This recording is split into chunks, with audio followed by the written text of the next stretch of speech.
Hello, everyone, and welcome back to Gathering of Gachas, the only podcast that focuses exclusively on the games your parents don't want you to play. I'm Galen, the SoundGuy Firestone. And I'm Ranakel, and it's just the two of us. What a quiet week. Indeed, we'll probably make enough noise to compensate, hopefully. I mean, Lord knows we both talk a lot. Indeed. Unless the timing just didn't really line up this way properly. Yeah, it's a shame, but, Des had work, and Kite, unfortunately, is in the Philippines, so he's dealing with the monsoons and whatnot. Yeah, and it's a whole thing and a half. It is, and we couldn't get any other guests in time. It was just bad timing. It happens, but we had to do it this weekend, because next weekend we're going to be doing... Ideally, we're going to be doing our first episode of Music Arcade. I don't want to say anything set in stone, but the other podcast could be forthcoming. Which leaves us with just the two of us and hopefully a nice, smooth episode. Not going to be as much commentary this time around, but what can you do? With that, let's go ahead and dive into it with the FFB recap of the week. Now, another reason that things might be a little bit... maybe on the quicker side is that I have played very little of FFB and World Visions. We'll come back to that one later. But I've basically just logged in, did daily pulls, and basically not even spent stamina, which is a bit of a heresy. But it's not for no fault of the game at all. I mean, the lack of a shard dungeon is frustrating, but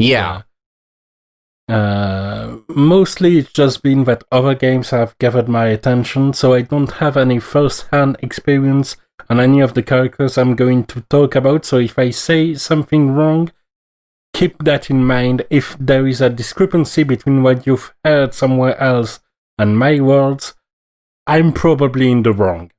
I mean, that's generally the case, but today even more so. I'd like to think we're usually pretty good, but I totally understand what you mean about being stuck in other games, and I kind of blame you for one of the games I'm playing right now. You have me playing Yakuza 0, and I'm pretty hooked into that. And I'm playing Yakuza Like a Dragon, so we're both in very different eras of the same game series. Which is real weird how that worked out, but here we go. Yeah. Go figure. All right, so let's go ahead and dive in. And on the subject of different eras, don't we actually get one of the Chamber of Arms bosses as a character now? As a free character. So in JP, NF was a banner unit, I believe, that we didn't get. Meaning that Alhena is now our first Chamber of Arms character. Oh. So he's a free unit. You get him as part of the Soul event. Okay. And his TMR is accessory with 40 magic and 30% resist fire, which exists. It's okay. That's not the worst thing I've ever heard. The fire resist is nice on something that doesn't completely screw you, I guess. Yeah. I don't know. I'm trying to find a silver lining and failing kind of miserably. And his STMR is... 50% magic through double hand, 25% magic through dual wield, and 20% flat magic. So just a little bit of a boost. It's there if you need to gear up many mages, but basically this banner is all mages. Yeah. Yeah, it looks that way. And as far as his kits, honestly, it's just... Fire and Wind, and some Curse Wave and Curse Wave Awakened chains, and absolutely nothing exceptional. All right. He can unlock a triple cast instead of having one by default. Sounds like that would have been great ages ago. Yep. Right now, it's just not really getting it. And these three units... If they try to have some utility, generally they can be pretty nice. If they just try to be DPS, that doesn't work out. And Alhena has no utility whatsoever. He has an Imperil. That's distressingly sad. Yep. That's awful. That makes me sad. And he's still not as power-crept as the Chamber of Arms itself. That's almost worse. Yeah. It's funny to think that right now we are facing the problem of overcapping on damage on some trails and the like because we're dealing too reliably over 2 billion damage. While remembering that the first boss of the Chamber of Arms had 4 million HP. Yeah. And that was a lot back in those days. Yeah, no. That wasn't even the 7-star year, never mind this Neovision nonsense. Yeah. That's a bit of a shame he's not that good. I've always just had a soft spot for any promoted units, like someone who starts as something and becomes something else. Yeah. Like any of the characters like Surfer Skaha or Christmas, what was her name? Carrie. They started as friend point units and got like promoted over to actual units. Anytime something like that happens, I like it. It's just nice. It is, and I kind of wish in those cases, like I remember there was something about Carrie that was really interesting about her, and I'm trying to remember what that was. It was her TMR, which is the only one-handed bow in the game. Oh, right, her little crossbow, and I remember you could do some shenaniganry with bow mastery in that regard, like there was a way to... Yeah, okay. But no then. Shall we move on back to a unit that didn't deserve a promotion but got one anyway, which is Sol? Sure. Now, to give you an idea of how much my mind is not actively in the game right now, I did mention I did my dailies. Right. I pulled Sol. Congrats. I pulled 2 Sol, in fact. Double congrats? And then I thought, thank you. And then I thought, you know what, I'm just going to do one thing real quick and EX+1 him. Okay. So I went to the menu for turning characters into shards, scroll down, turn Sol into shards, scroll down, turn the other Sol into shards instead of feeding him the first Sol's shards. Oops. And now I have no Sol anymore. Well, oops. Yes. But at least I did have the time to get one of his TMRs. Okay. Well, now I'm just hoping you end up getting another Sol just to, Yeah, exactly. That is the worst. I'm sorry. That is the worst feeling. It's fine. And the TMR, anyway, is interesting because they had to buff it. Because Carlet's TMR is particular in JP, since Carlet's TMR... I got a big buff over here. I remember that. It's not that it was buff, it's that Carlet was a banner unit for us. Right. Where it was basically a money-gated unit in JP. Right. And Sol's TMR is 100% magic through double hand, which is also Carlet's TMR. So for global, they've buffed it by also adding 30% MP on top of it. Okay. So, neat. We take those. Yeah. That's cute. I approve of this. And if you have both, you can equip both at the same time. And it's pretty nice too. His STMR is a rod with 194 attack and some auto magic buffs and MP recovery. It's just not great. Yeah, it's certainly usable. I'm not going to pretend it isn't. Yes. But given that most of us went with the Dark Gambantane for the first Dark Visions item, that's been a bit crap.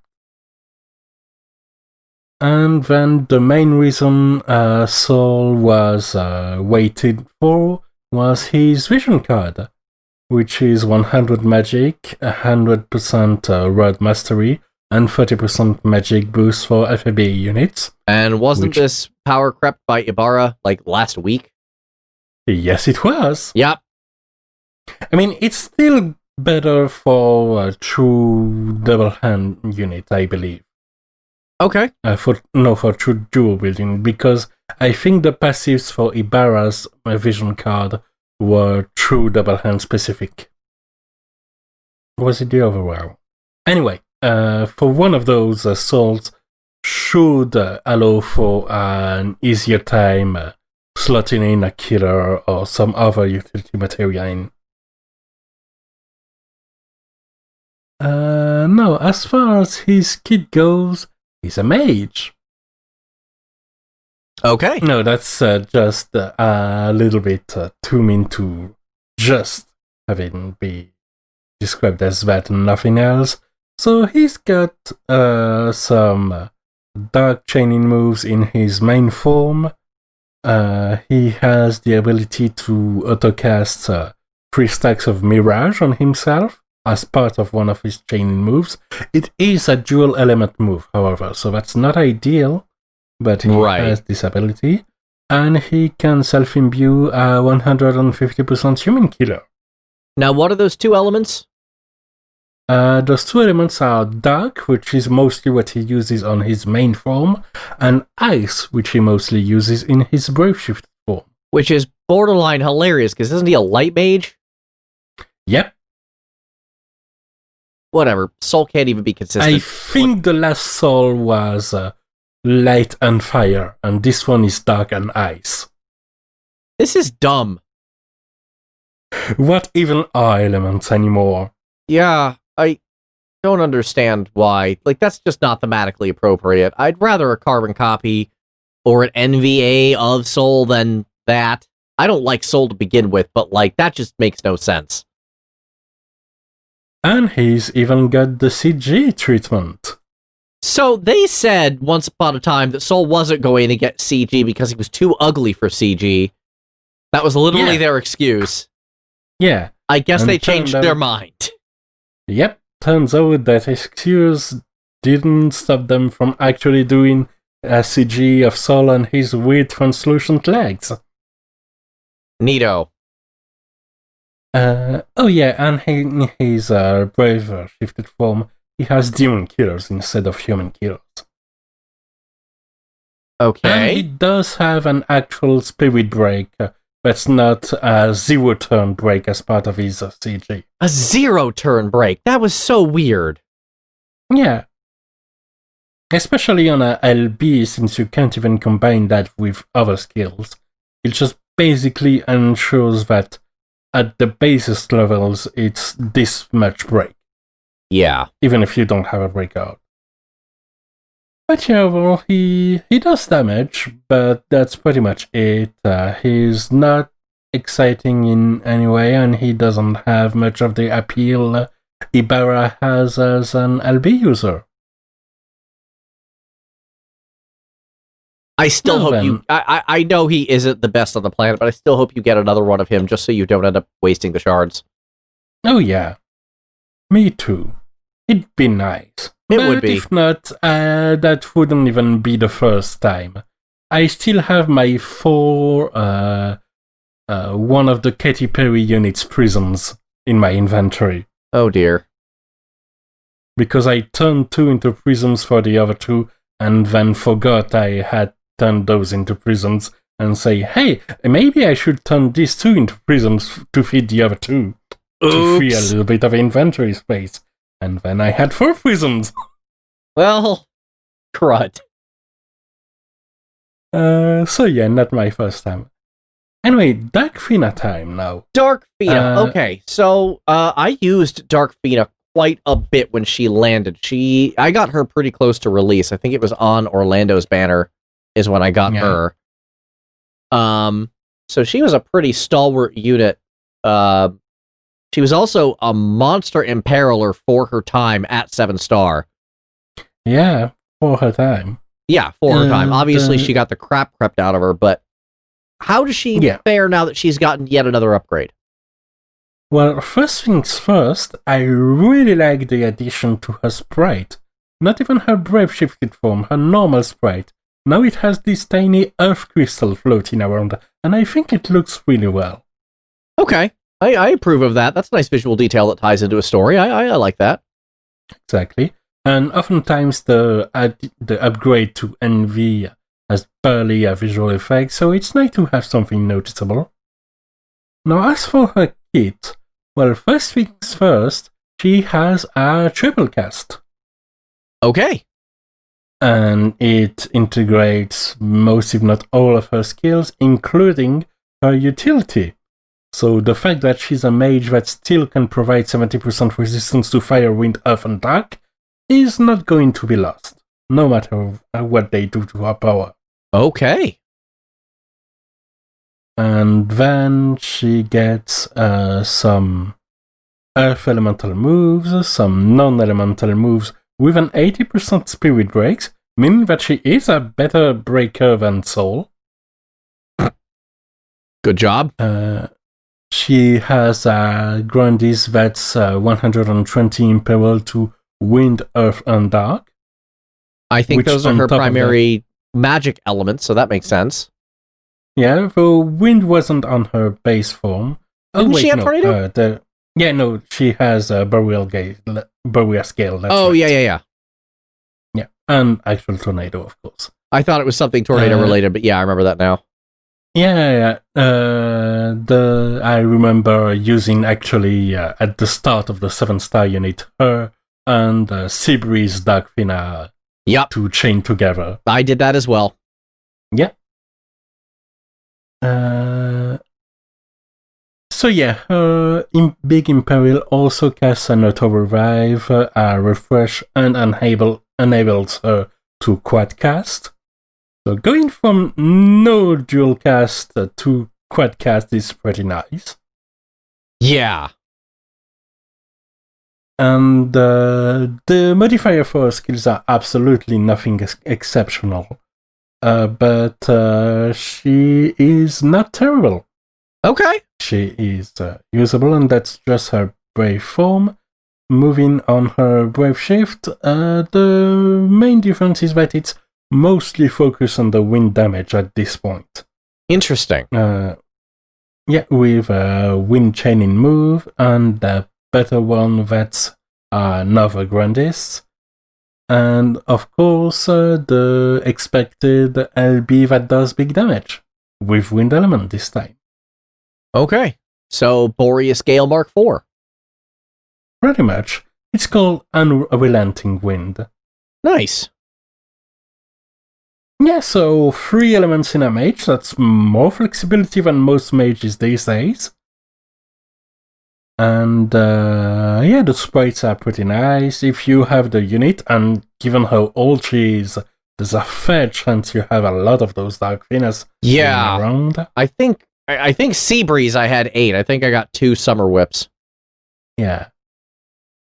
Summer Whips, which is still very good as CMR. Yeah, it's actually, especially because it's a good whip, and it's got like that move on it that has all the elements, which actually means like for the mission clears. Yeah, well, we don't get many element-related mission clears anymore, thankfully. Oh, those are done? Yeah.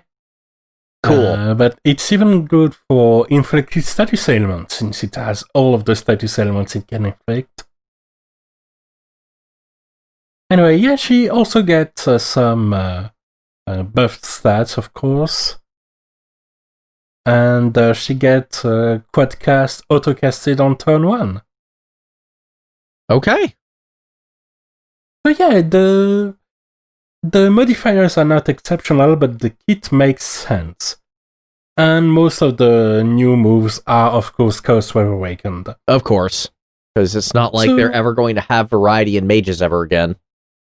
Yeah, but that means that she can chain with others and be useful. Okay. And really, what else could we ask for? Not much. I mean, especially after launch, she was more of a utility unit who could do damage than not anyway, so... You know who else is a mage that has strong utility? CG Sakura. Okay, let's talk about the lolly.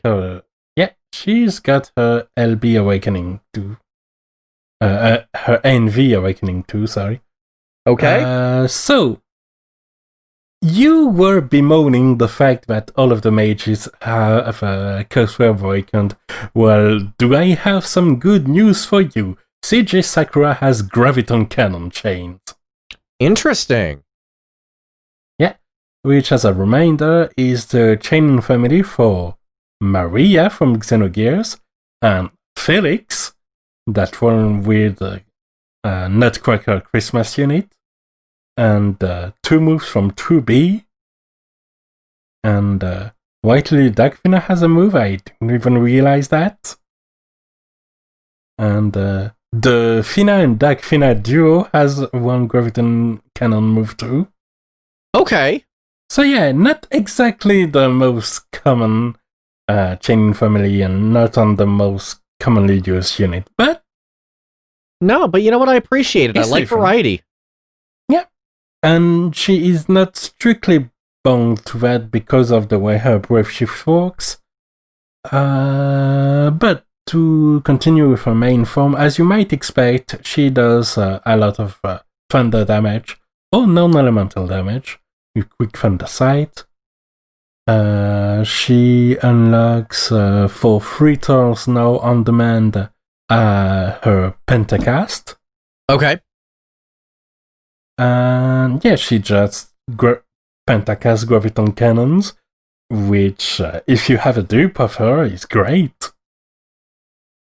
I think there's possibly also some way to make that work with 2B, that's going to be a lot trickier. Definitely. We haven't gotten the Neovision 2B Array 2 yet, right? Like, I didn't miss the Nier crossover? Nope, we still haven't got it. Okay. And the problem pairing her with 2B is that you gotta have to Pentacast it, which 2B can't do. Right, she could probably do up to 4 of that, but that last one ends up getting wasted. Yeah. And then on her Brave Shifted form, she is a finisher. Oh, okay. Yeah, she's got her Quick Rebel Intention, which is the only move she can Pentacast. She's got other moves with mostly things like LB damage increase and self-mitigation and the likes. And, of course, the ability to unlock the Pentacast. Right. But those she can dual cast, and then she can Pentacast the 1 damaging move she has in this form, which is just quick, 1 strike and done.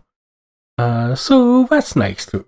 Yeah. It fits what she originally was, on top of the utility that she still has on her non-Brave Shifted version. Okay. A shame they didn't buff up really her utility, but overall it works out.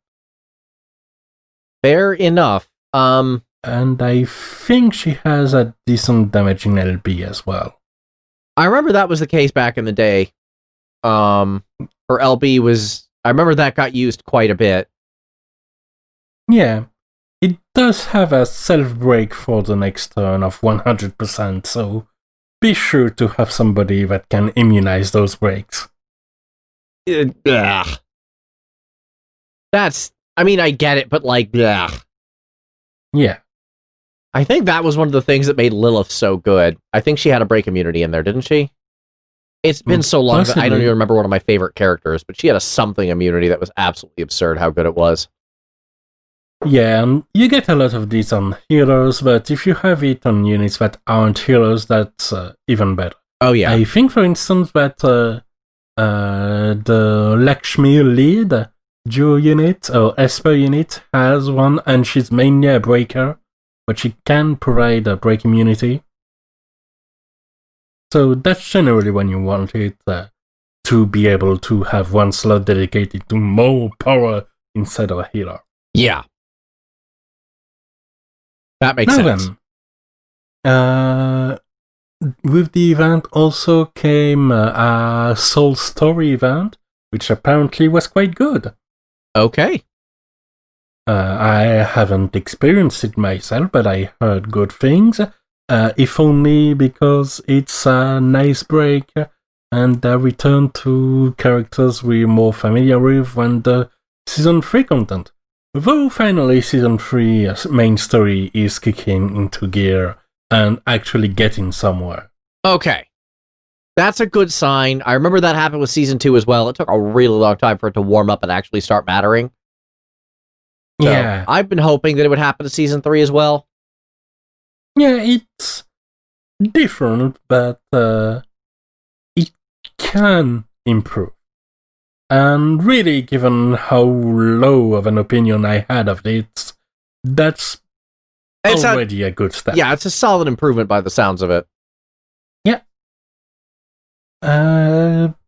But given that I don't really have much of a personal experience with this story event, it's best to move on to what comes next, which is the summer banner, of course. In getting close to December. We're halfway through November already. It's Instead of Christmas in July, it's July and Christmas.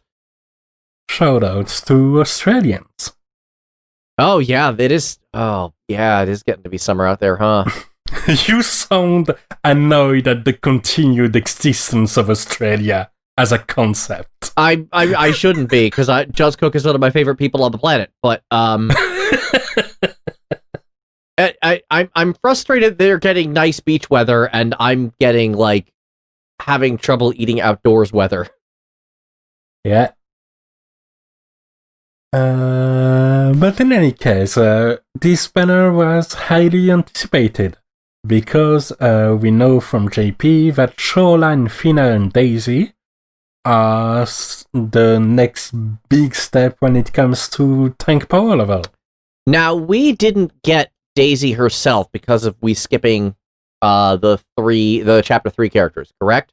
Yeah, correct. Cool. So our first experience with Daisy here is going to be as the backup of a Fina Harem fan service unit.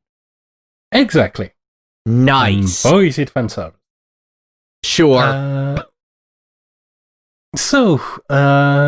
TMR is already spectacular.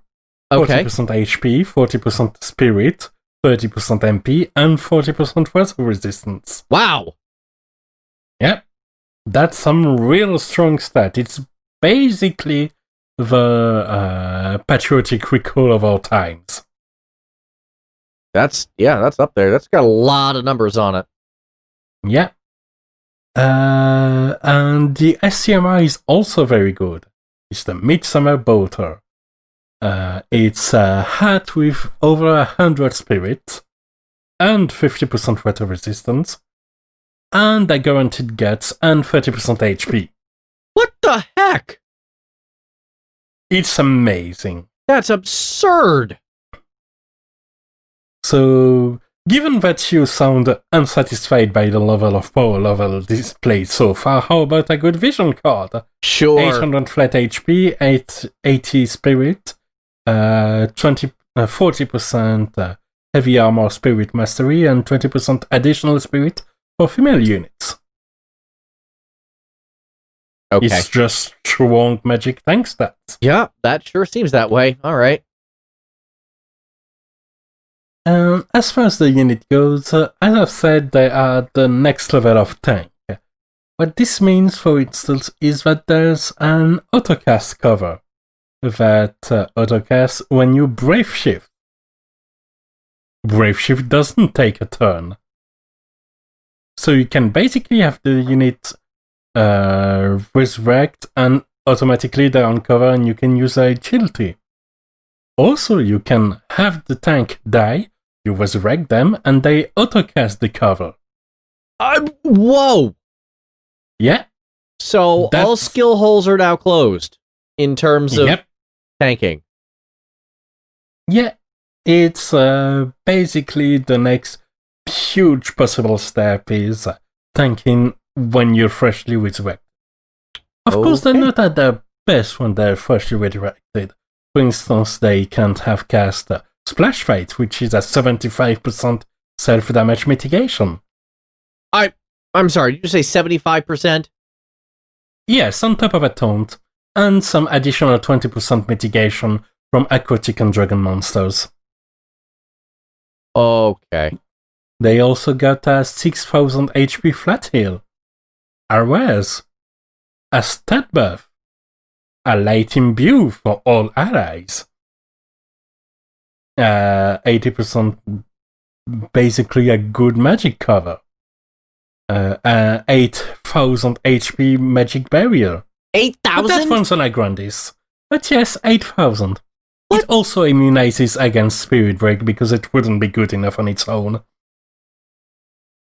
What sort of absurd nonsense is this? Also 75% magic mitigation for all allies on a cooldown, on top of a 100% resistance to water, earth, light, and dark damage. To be fair, that one doesn't have full uptime. It lasts 3 turns and is on a 5 turns cooldown. Oh wow, But one hey, minor weakness for them to eventually correct. Did you say eventually? That means you probably don't know about the fact that there's a 80% damage mitigation for all allies on that lasts 2 turns on a 4 turn cooldown, on top of auto revive for all allies. On top of an auto revive? On top of an auto revive. Only 50% HP, though. We wouldn't want the character to be OP. What is going on here? Why would they design a character like this? Oh yeah, and they also have a Stardust Ray Spirit Scaling 50 times 25 magic chaining move. Would you stop? No, that's just the base form, actually. Let's see what the Breath Shifted form provides. Earth Imbue to all allies on top of an 100% Earth Resist. Because imbuing just one element to all allies wouldn't be enough. Yep. They have the physical cover. Okay. Yeah, no, that's mostly it for this one. It's a bit of MP refresh and LB support, but that one is mostly there to provide the ability to have the physical cover, it seems. Okay. And the Earth Imbue, of course. Of course. So yeah, and I'm probably skipping some more utility. They are height for a reason, and the reason is that they are extremely good units. I mean, there's good and then there's this. I've got to be honest. This has me concerned. Yes. Agreed. And that concern is this is a level of defensive power creep that is kind of absurd. I heard warning about this kind of power creep by the time CG Charlotte was coming out. Because CG Charlotte had this easily accessible 50% magic mitigation, and I saw a Reddit post from somebody essentially coming with a warning from the future, not the future of this game, but the future of Brave Frontier. Yeah, I was about to say, I've seen that exact same post, that this was the thing that essentially killed the gameplay in that game, was too much mitigation. Yeah, because at that point, the only way the bosses are doing damage is either the damage levels are calculated to essentially require it, yeah. Yeah, to require it, and at this point you have some must-have slots, or there are, if they are dispellable, you have guaranteed dispel mechanics, which they get not just that, but tons of other stuff. And completely negate some strategies. So yeah, it's... I mean, they're very good, you should pull for them, but their existence is understandably worrying. Yep. Because double 75% mitigations is something that is crazy. Yep. Especially when it comes not from a pure dedicated support, but from the best tank in the game. With something that like 40,000 HP it can attain. Oh yeah, that's a thing. Yeah. Then you have the other mage duos that got NV Awakenings. You've got the Fina and Lead duo, which can now triple cast most of their skills, with some weird exception like Manatopia. But they can cast, for instance, on demand their 84% new break that also deals some physical damage. They also have 120% imperil to fire, ice, lightning, water, and earth on all enemies. All right. Well, this one is only once per battle, but okay, you only need one of those if you're going for a one-turn kill. While Manatopia is not part of the triple cast, a better MP refresh skills that refreshes 100 flat MP and some more regen over 3 turns is part of the triple cast, so you can use them as a humongous MP battery. Yep. And then if you brave shift them, you have them become physical damage dealers. They become water absolute mirror of equity chainers with some decent mods. All right then. It's kind of weird and I like it, honestly. Okay. I'm on board for the world change, especially on a breaker that doesn't necessarily want to be active all the turns, just want to reapply the break when they want. Right. And that's a possibility. So, the upgrade is maybe a bit more subdued in sheer amount of skills as some of the units we've covered so far, but I think it's more significant, and I like what they've done with this unit and the next one. Because Summer Folka and Citra are also getting an NV. Now, I like this combo very, very much. I used this team a lot. I just felt they were very strong utility that also had some good other things going around. Alright. Then, let me tell you about some of the new utility they've got. Great. First of all, something they didn't have, innate dual wielding. Now they have it. Okay. Oh, that's right. So, they didn't have that before, did they? Yeah. So that's a couple of more gear slots, easily gearable. They also have barriers. 50,000 HP barriers, which is pretty good on demand, especially given that it also increases the evoke gauge by 3. Right. And it's part of their new triple cast.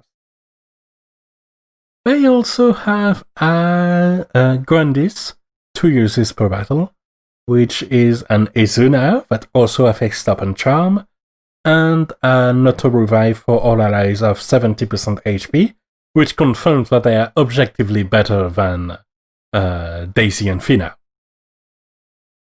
And a 70% MP refresh. Just percent MP, and that much. It's real strong also as an MP battery. Basically, these two NVAs seems to be MP shouldn't be a factor.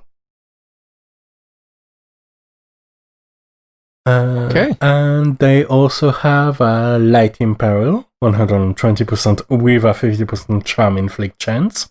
Okay. And some stat buffs with a 90% water and light resist.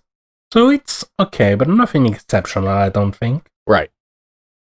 And then there's their Brave Shift form, in which they are a Curseway Awakened Spirit-based mage with light element. That's okay. So that's Citra side finally coming to the fore. I felt like before they were a little more focused than they were Citra. Yeah, and so they took that into account. Okay. Yeah. Also has a undead killer they can attach, and then quadcast Curseway Awaken with modifier that are equivalent, or for the case of the Grandis, better than Aerith. Oh wow. That's I seem to recall she's kind of a beast. That's actually really saying something. Yeah, no, they don't joke around with that spirit scaling. Apparently. So yeah, that's good. Citra getting more screen time is always nice. Oh yeah, she was always, her and Ignacio were the two like real standouts for me. Yeah, and oh yeah, we also have a 100% chance charm move.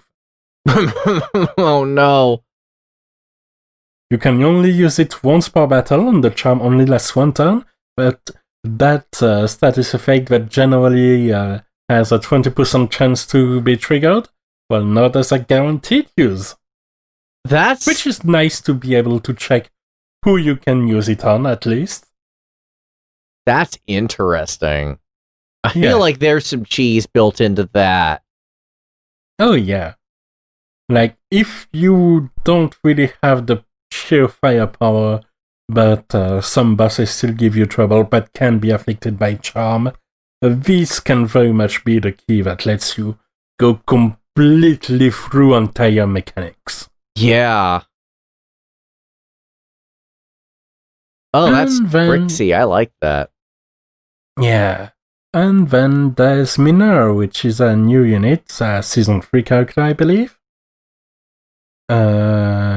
Which is a bit of a mage as well. Lots of love for magic users these days. Yeah, she has another variation of the 100% magic true double hand as her STMR. Okay. This time with 40% magic and 30% LB gauge fill attached to it as well. Her TMR is a pretty and remarkable set of mage clothes. Alright. And she's got some low modifier dark element and some subpar support. Overall, an unremarkable 5-star base, 7-star maximum unit. Okay. Yep, and that's pretty much it for FFBE. Lots of good units. The next big thing in sheer amount of power creeps. This time on the defensive side, and that should tide us over until we get the duo unit that can chain with themselves. It should be a few months away. Gonna be interesting. Oh, indeed. FFBE is going in some very odd directions, isn't it?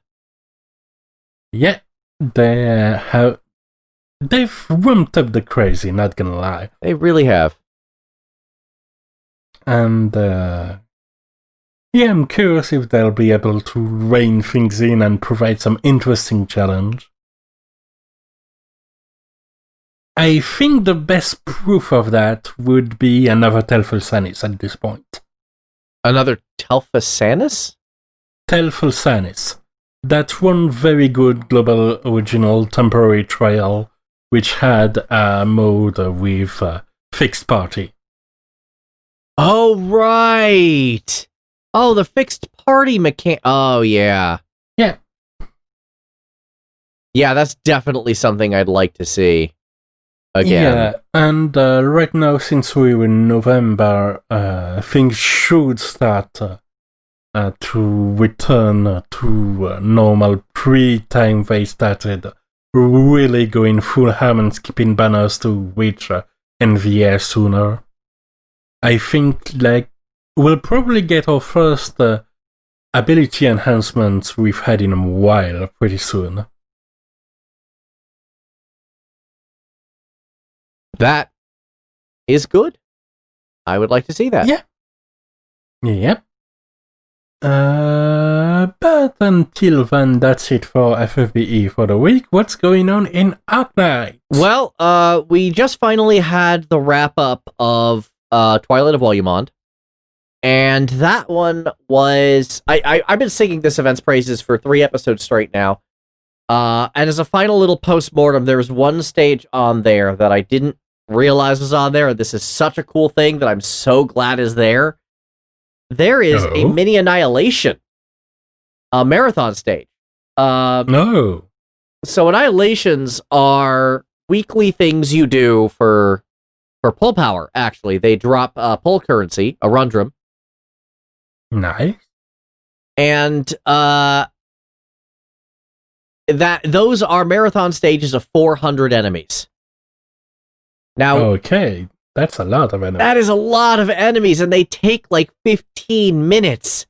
Like, it's even at double time, it's no joke. That's made me want to steal the skip tickets from War of the Visions. Yeah, I can imagine.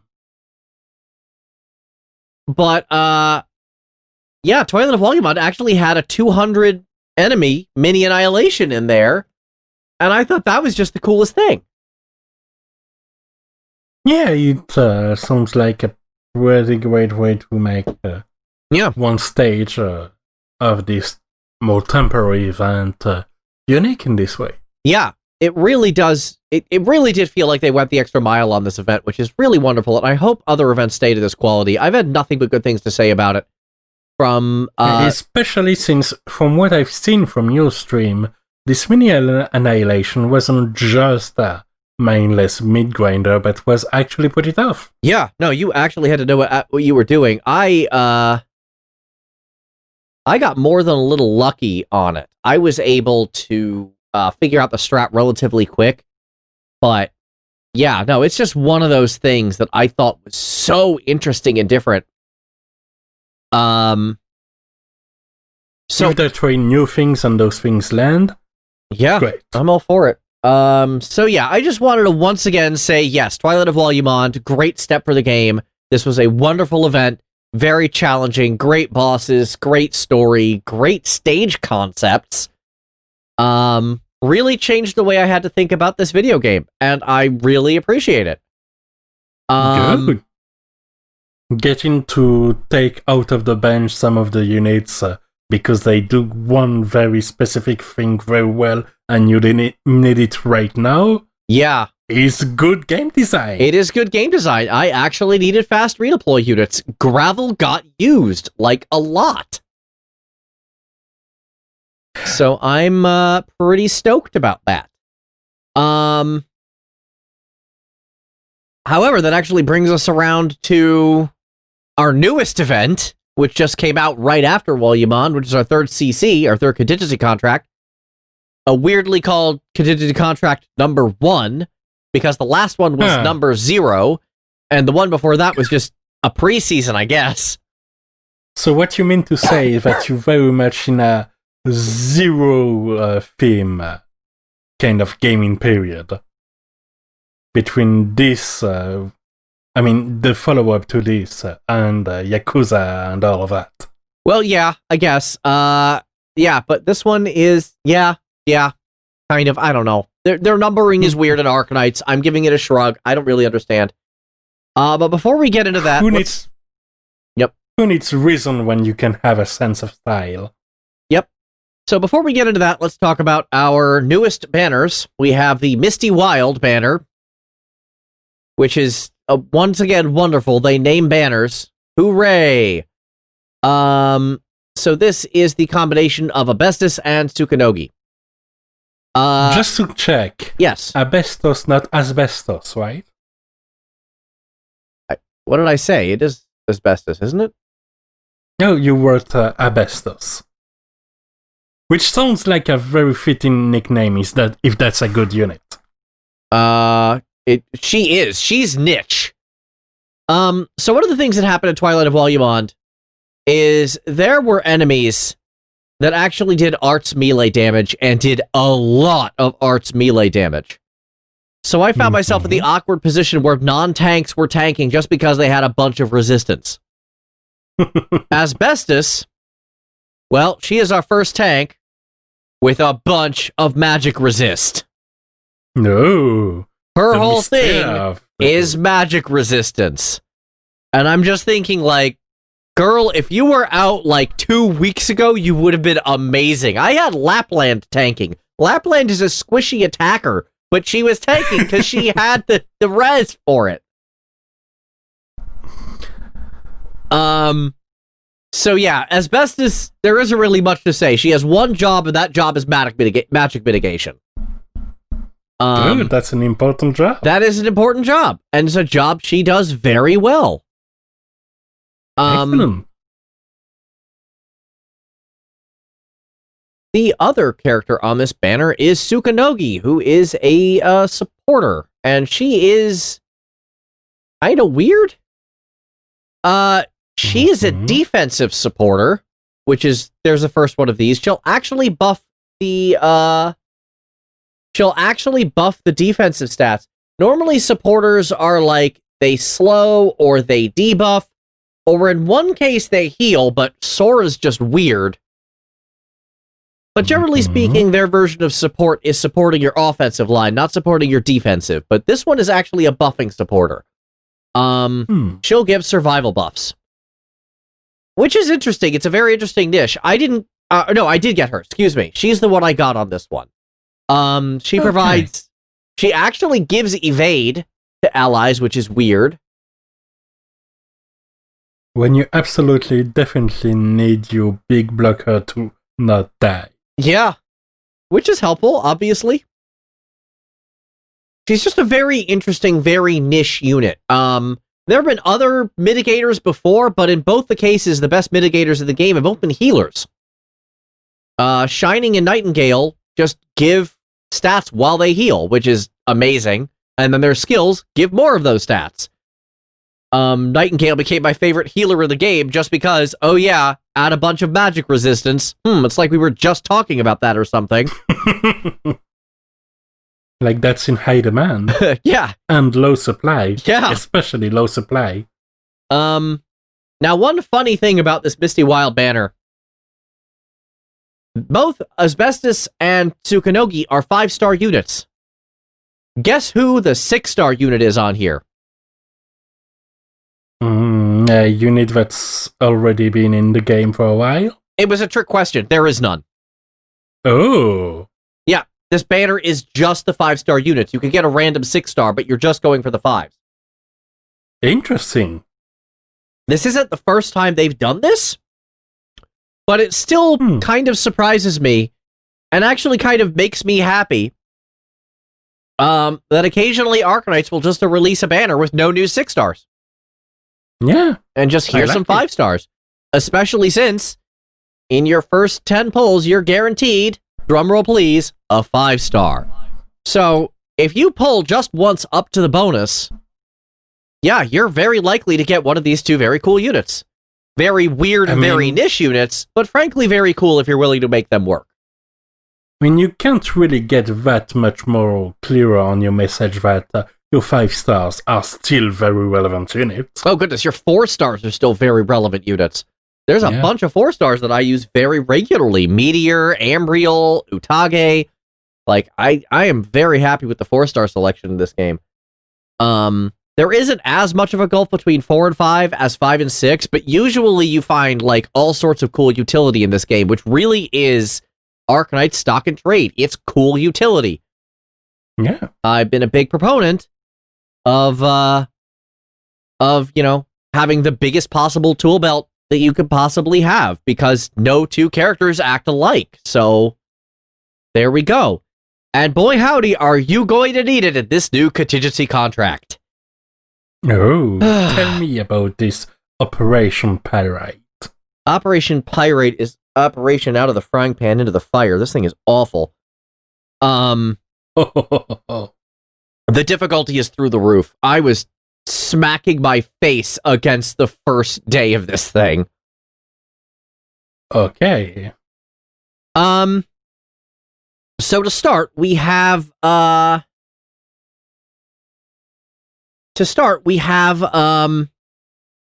like usual, we have the single permanent stage, and then we have the rotating daily stages, and each of those have these additional contracts, additional difficulty modifiers. Yeah. But there's two things that they've done differently. First, this is the first one that's come out after the achievement system has come out, which means now there's a version of a medal that in order to get the best possible achievement, the best possible medal for, you need to beat risk level 18 on the permanent stage before the first week. Huh. Yeah, Yeah, that's some stuff. that is terrifying. So, I'll be... Yeah, especially since Arknights tend to be mostly about letting you take the game at your own pace. Yeah, but apparently not for achievement hunters like me. So... You like to kill your exclamation marks. Yeah. Yeah. I do like to kill my exclamation marks. So I'm going to be going for this on Monday, I think, before or after my raid. Good luck. Thank you. Yeah, so right out of the gate, I'm forced to look at this permanent stage in a whole new light. And that light is terrifying because we have the return of extremely common boss Crown Slayer. Crown Slayer is the most common boss in this game. You fight her, like, in the very first chapter. You fight her throughout the game. She is one of the only bosses who shows up both in an Annihilation and in a freaking in a farm stage for one of the chip types for unit promotions. Like, you fight Crown Slayer a lot. So when we first fight Crown Slayer, like, when we first see her as an enemy, it's like, oh, whatever, it's Crown Slayer. Oh, God, why did they do this? So Crown Slayer's whole thing is she is going to bum rush the exit, and she is going to do so by teleporting past your blockers on a cooldown, and generally just being very quick. Okay. For obvious reasons, this is an issue. Horrifying. It is horrifying. Yes.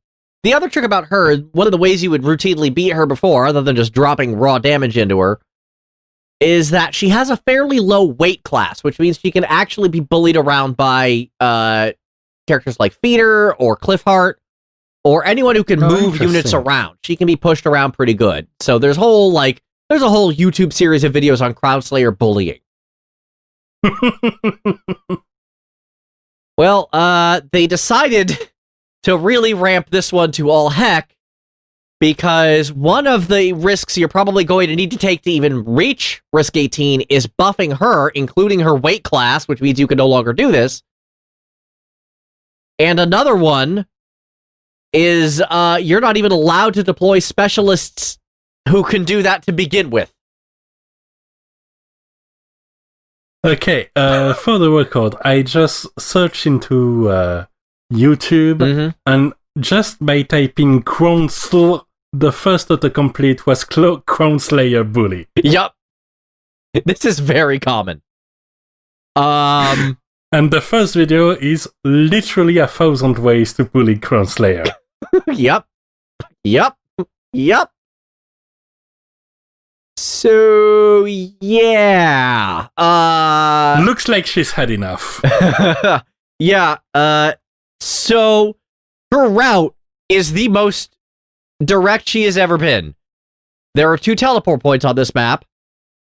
She quickly beelines for one of them and disappears into it for a long time, something like 3 minutes real time, only to pop out again way later, and then make a beeline for the exit. So she spends very little time actually on the field, and you have to beat her within that amount of time, because it doesn't matter how many hit points you have. If she gets to your base, you lose. So how good is your burst? How good is your burst, and how good is your bind and or stun? Oh. So this is a case where Rosa is actually super good, because she will put her in her place for like 8 seconds. I mentioned Rosa before. No one talks about Rosa, but her whole thing is fighting heavy enemies, and now Crown Slayer is one. So... Oh yeah, because the change in weight class can affect weaknesses too. Exactly. Also, the additional defense means Ciobi is a really good choice here, as opposed to AoE Burst, even though you are probably going to want Ajafala. As we are recording this, I am actually cooking Ajafala's second mastery.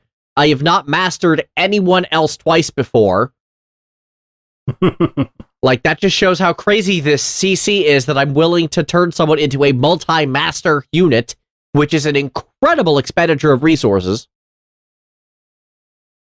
The only other character I'd really consider doing this to is Helliger, and I don't even have him. Like, skill mastery is incredibly expensive. Doing it twice in the same character is real, like, that needs to be a character you use constantly, because you can only bring in one skill at a time to a stage. Yeah. So having two maxed out, you're only ever going to use one of those at a time anyway. So it should just say how important she is that I'm willing to do that. Again, she is that powerful. Love your off banners. I still cannot believe that comic. Months later, I still look at that going, why, of all the characters you could be complaining about, are you complaining about Asia Fala? I get you want Blaze, but look who you just pulled. You're in good shape. The year is 2071. Arknights 5 is closing doors. Galen is still mad about this comic. Yes, very much. Look, in terms of raw power, it is not incorrect to say Ajafal is the single most raw powerful character in the game. Anyway, yeah, the fact that I'm willing to go through this much trouble, even for that level of firepower, yeah, you really need the burst and you need the stop and slow badly. The problem is, Crownslayer isn't the only character in this stage. There's also a bunch of crossbowmen who will stun you.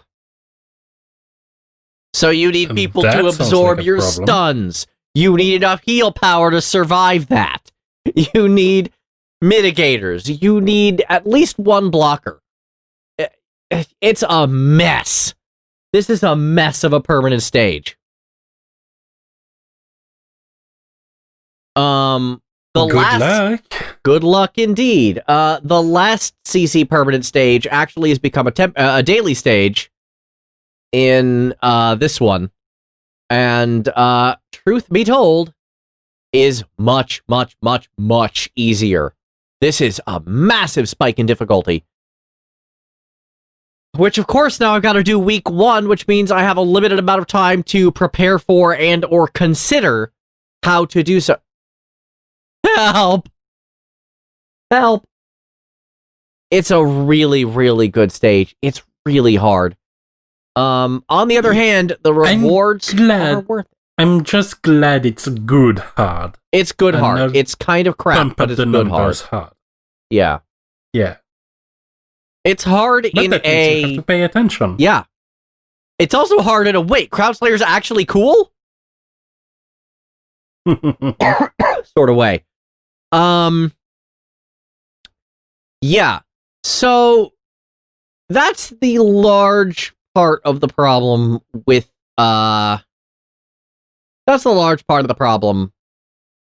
Crownslayer and with this CC, is that it is focusing on types of units that you really wouldn't consider normally, and you're dealing with a boss who usually is a joke, not an actual threat. But yeah, not this time.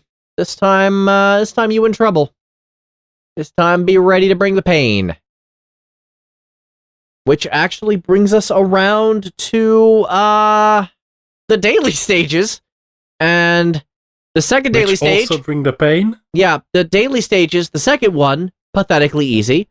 Today's a bit of a corpse walk, but I got it done. Day 1.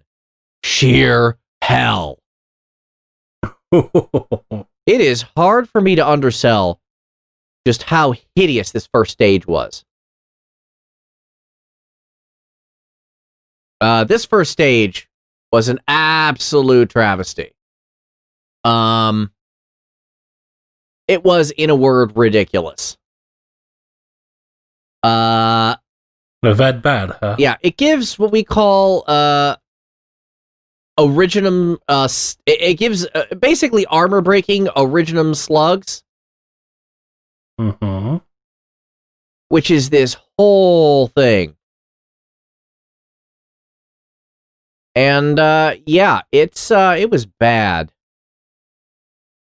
The way contingency contracts work, it really reminds me of the Pact of Punishment in Hades and other Supergiant games that have similar systems with a build your own difficulty, and it's nice to see these games kind of tying up together like this. Yeah, it's a nice feature, and I like that it's variable. Obviously, there's certain ways you have to go about it, but it isn't. It doesn't keep you locked up in a bad way, so to speak. Yeah, and you can build up to your strength and adapt to the roster that you have in particular. Yeah. And it's a nice way to not make the thing just harder, but also more interesting. I know in particular in Hades, I've sometimes bumped the difficulty more than I needed, just because one of the Pact of Punishment is give bosses new movesets.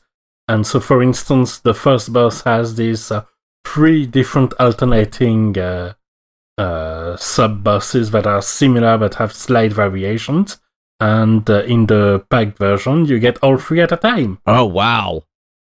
Yeah, I can see that happening with some bosses in this game. I mean, the Crown Slayer upgrade she gets in this one is actually kind of like that. It's still, but... Yeah, that's what made me think of that. Yeah. That's just actual gameplay changes that force you to rethink the encounter completely. Yeah, but I can see, like, there are some bosses like Mudrock. I could see that happening because she has multiple things she does. Or the Rat King, he has multiple things he does. Something like that could absolutely be a thing the game does. I could see that happening. I actually really could. That would be interesting. Yeah, that would be. Especially since and from an outside perspective, it's funny to see like that in this very wave-based kill hundreds of mooks kind of game, the bosses are still memorable. Yeah, that's something that actually Arknights has always been shockingly good at. I gotta be honest. I think the boss of the Obsidian Festival may be my least favorite, just because it was just sort of a big Originum slug. It didn't really do anything new. And I guess Big Bob is kind of simplistic, but even back then, in those days, that level of overwhelming firepower was just unheard of. So always respect the Big Bob. Always respect Big Bob. We love Big Bob.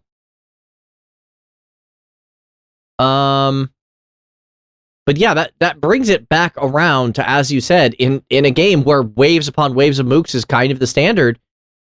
It's always just wonderful to see when these bosses are so interesting and so memorable. And again, I think that really just speaks to the characterization in Arknights in general, even for these weird side characters. There's one boss, the Sarkos Centurion, in the middle of the game for no reason. We don't know anything about this guy. He's the only bad boss in the whole game. Oh. He's it. And I think he's a boss by accident.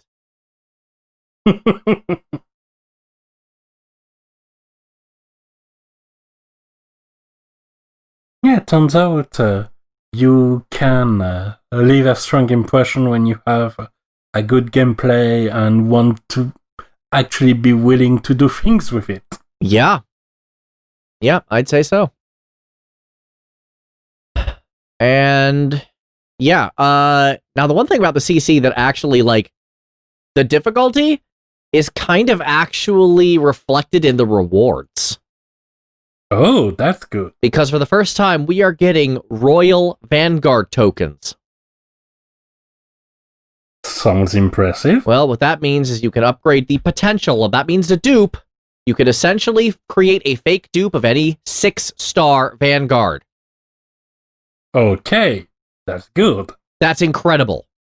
That is absolutely huge. That's essentially... That's an omniprism. Yeah, that's gigantic. So, the fact that that's an option is really amazing. So it speaks to the level of difficulty and that they are very, very well aware of how crazy this is.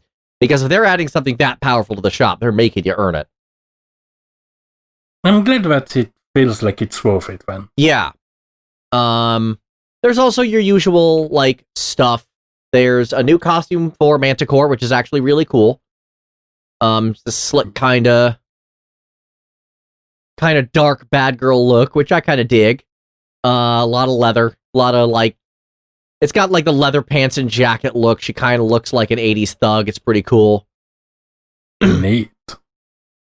Not quite a biker look, but in that vicinity. You know what I'm talking about?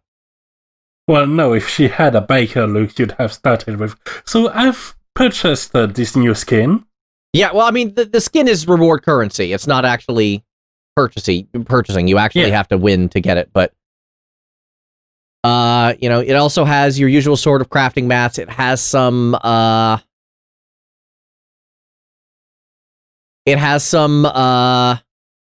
new furniture items in there that I thought are pretty cool. It has some banners for the previous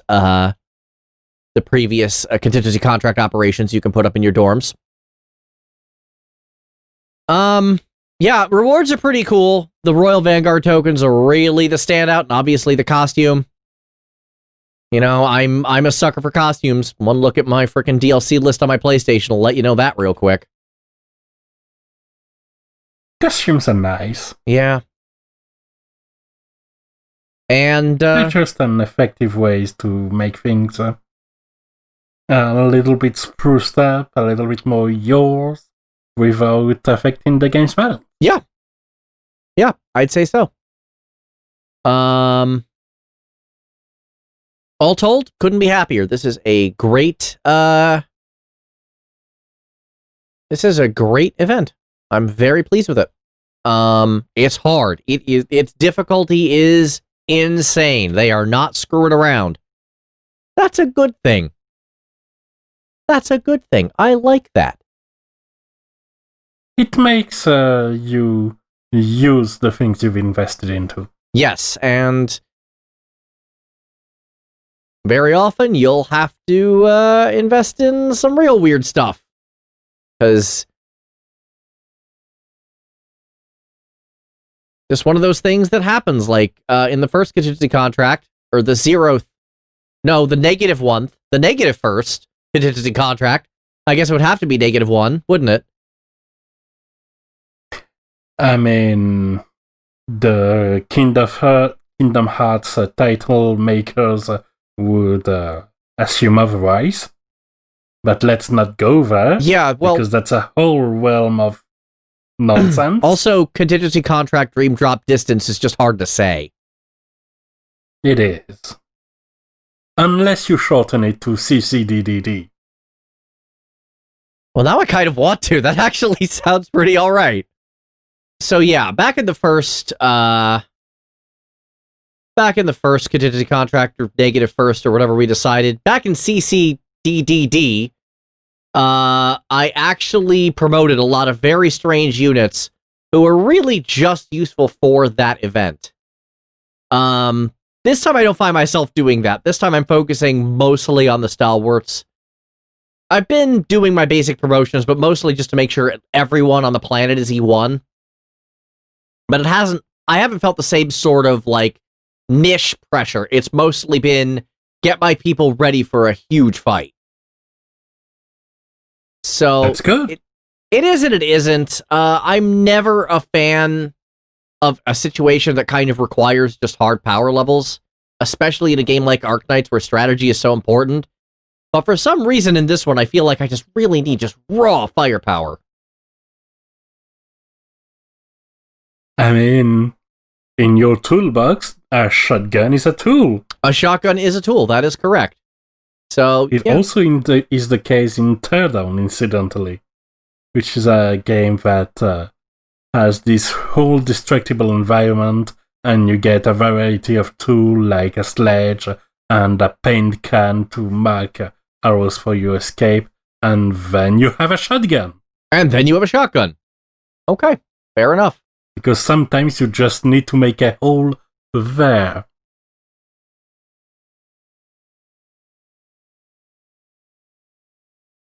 Yep, I get it. I get that comparison. And yeah, with that, I think that's about as far as I can go on Arknights. Good luck on contingency contract, everybody, and may you get the fancy, shiny, trimmed medal as opposed to just the regular one. I know I will be. Help. Good luck. Thank you. What's next? What's on the chopping block? Next comes Genshin. Genshin 1.1.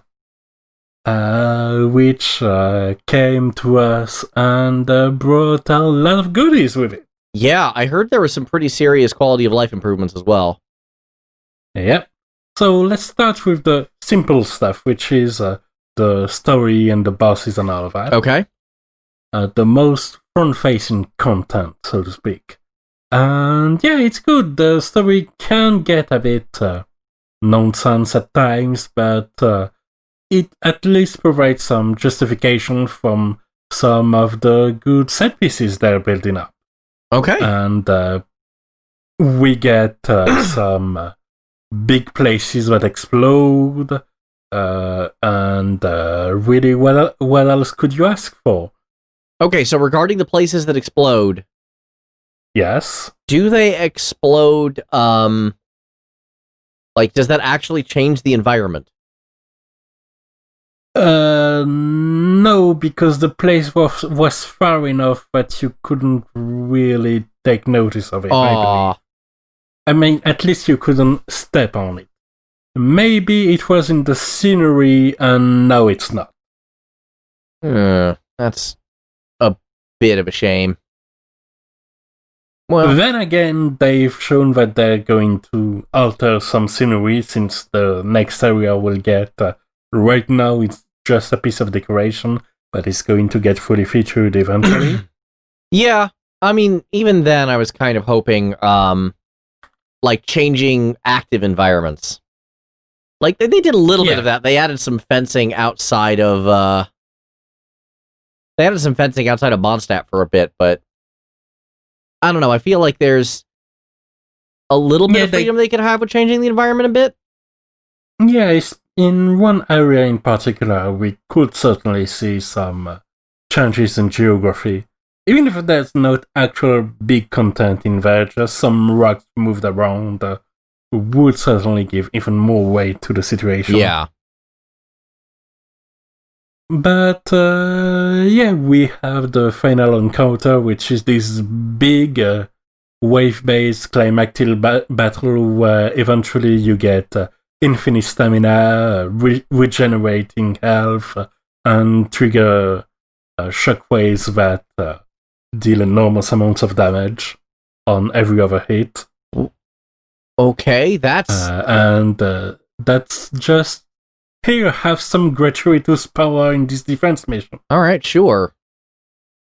That's actually they're pretty having cool. a bit of fun with the system, which is especially important because there's a lot of different enemies and you don't necessarily have the right team for it, but with the help you provided, you can do it even if you don't really have something that's really strong or really made for this encounter. I get it. And it still feels weighty. We get to actually meet and discuss thoroughly with Ching in the game, which is nice. We getting to know what these 5 stars are about is pretty good. Yeah, that is one thing that has happened, that most of the launch 6 stars in Arknights, we have yet to get any story on them. No, I can imagine.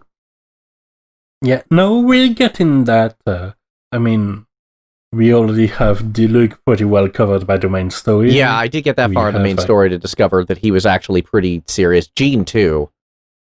Yeah. Kaching was covered. We do meet Chi-Chi briefly. She has a pretty minor role, but she's there. Okay. So yeah, they're given some importance, and the 4-star units as well, of course. Ningguang has a pretty prominent role. I mean, Amber has a gigantic role. Of course. Not anymore, really. But, Well, yeah, because you're out of certainly has Mondstadt, it but as she was a start. very major character at the beginning of the game. Yeah. Like, more than enough to figure out who she is. Exactly. And that's really good to give you a desire to pull for some of those units. Yeah. And then there's specific story chapters that add even more to it. Mona didn't have anything about her. Now she's had her story chapter, which will lead to her event that will start pretty soon. Okay. And of course, we have a boss fight as well, which, as I had hoped, is a repeatable boss fight. That's weekly the same way the other two current bosses are. Okay, so this is the same realm then as the wolf and the dragon then? Yes. Cool. Except this time it's a humanoid. Oh, okay. With a humanoid. with Interesting. three forms. Three forms, different elements, because they're cheating. You get some mechanic reminiscent of a certain unit at first, and then things get wild, and then things get even wilder as the two elements are combined. And it's a pretty fun boss. Some people are having difficulties with some mechanics, especially as first as the counters are not really instinctive to figure out. Sometimes you also have to get placed very specifically, in particular because of one attack, which is very telling. So, we are in this boss fight in a place that is very money-related, and one of the attacks of the enemy literally throws a giant whale made out of water at you. So yes, we have the whale boss. Okay.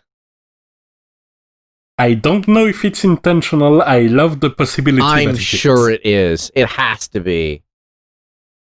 It has to be, right? I hope so. But yeah, that's already a pretty fun fight, and right now the exclusive materials the boss gives aren't used anywhere, but I imagine a fair amount of the units that are going to come up next are going to use those materials. Because, the bosses, after a certain point, drop materials. You need to level your talents past level 6. Aha. And right now, no character uses those, but it's probably going to change soon, because there sure are some materials here too. Again, on top of the usual adventure. Again, comparing it to Arknights, when the chapter released, when chapter 7 released, there were some 6, excuse me, when chapter 6 released, there were some new materials that no one could use yet. And yes, those did eventually become a fairly major part of the rotation eventually, though obviously not as much as the oldest materials. Yeah. Speaking of new materials, there's also even a new cooking ingredient. Oh. Because some recipes have been added to the reputation system. All right. And one of those requires bamboo shoots, which now spawn in bamboo forests. Oh, okay. And the new reputation system is pretty interesting. Yeah, how does that work? So you get at base level some rewards for completing quests and finding teleporters and objectives on the area that essentially bring you to level 3 in the area. And you have 8 levels of reputation total, which provide a lot of good rewards. Including a lot of quality of life items. Yeah, I remember we talked about this during the preview. Yeah, that's where you get your cooking pot and your instant use healing item or buffing item, and your ability to search for the closest treasure chest and animalculous/geoculous. And indeed, new cooking recipes. cards to ornate your profile, and eventually at max level, the new wing gliders. Ooh. New wind gliders. Cosmetic or? One thing, cosmetic. Okay, that's fine. Yeah. And the cool one has these light blue wings, and the other those brown golden wings, because they're themed after the area you're building up your reputation into, of course. And that's the biggest rewards, but some of the utility is pretty solid. Does sound that way, yeah. In particular, the resin, the condensated resin, a lot of people are sleeping on it, I feel. Because that's just a very good little help. Yeah, it's a resin refill. We were talking about resin and how problematic it is. Well, it's not per se a refill, because to make them, you have to use resin. But it's as the name indicates, condensation of resin. So essentially, if you make resin worth 40 resin to make one condensated resin, you can then use them, say at a ley line, and you get twice the rewards, which means that you only had to fight one fight to get twice the rewards by using twice the resin. So that's a nice time saver. Okay. More importantly, it even allows you on a game where you just can't really play to just come on, burn 120 of your resin and save it for later. Given that it works on the resin, the things that cost 20 resin, it also means that those tough domain stages can be just done in half the time. That's awesome. Yeah. It's basically a small piggy bank for your resin. That's an interesting system. I can get behind that. Yeah, and for the other resin changes, they've also increased the cap to 160. They increased the cap!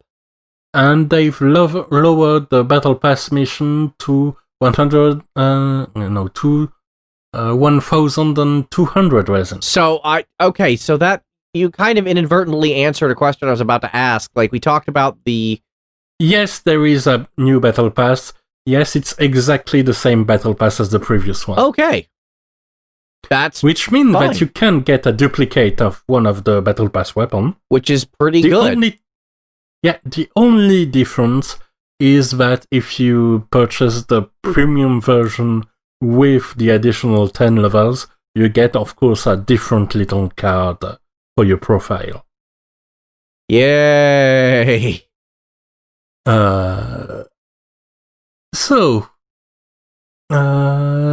That's the Battle Pass, that's the resin changes. Oh yeah, what is important, I feel, about these changes is that it lets you much more connect to the game and play the game once a day. Yeah. Which is the main difference. A lot of hardcore unfranchised players are not happy with those changes because that doesn't change the fill rate of the refill, and a lot of content is still resin gated. Right. But these changes weren't for them, I believe. They weren't for us. They were for the casual player that just want to fire up Genshin, play for an hour, and that's it for the day.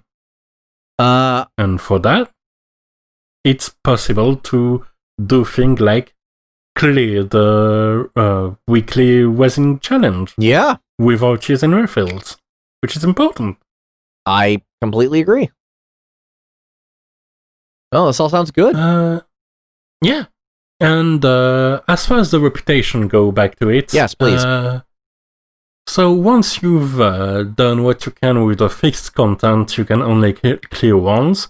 You have two options. Each are not too time consuming, and you can only do those 3 times a week. which is a pretty nice choice of pace as well. Okay. So one of them is pretty simple. It's just small delivery request. Here, give me some dandelion seeds, and boom, you get points. Pretty unimportant. Right. You do get a fair amount of money from that, so that's nice. But aside from that, it's not all that remarkable. The other method, however, the bounties, are a pretty interesting system that I like a lot. Alright. So you pick your bounty difficulty, and you should, if you can handle it, pick the hardest one, because that's where the most rewards come from. And you can only pick 3 bounties for a week, no matter the difficulty. Okay. And once you pick your bounty, you have a quest area that you can see on the map. Once you enter the area, you have a countdown. You need to find and defeat the boss in this countdown. And you have to find the boss by going through clues, using your elemental vision to know the next clue is in this direction. Pick up clues which indicate some things about the boss, like this ruin guard has a special weakness to electricity, or an immunity to physical damage. Okay. And they always have 2 strengths and 2 weaknesses like that. And once you've collected your 3 clues, just jump on the enemy and defeat it in the time you have left. Interesting. Yeah, it just space up encounters in the world. Some of the clues you gather from defeating some normal groups of enemies, which provides some motivation to refill naturally those reserves if you need. And yeah, it's a pretty fun time.